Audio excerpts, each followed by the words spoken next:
Where there is unity, there is always victory.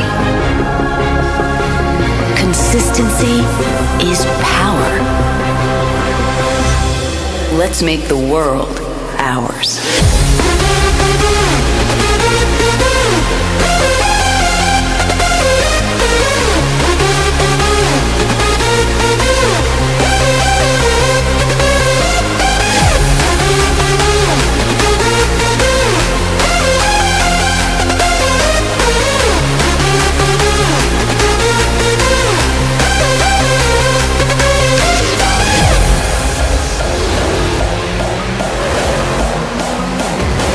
Consistency is power.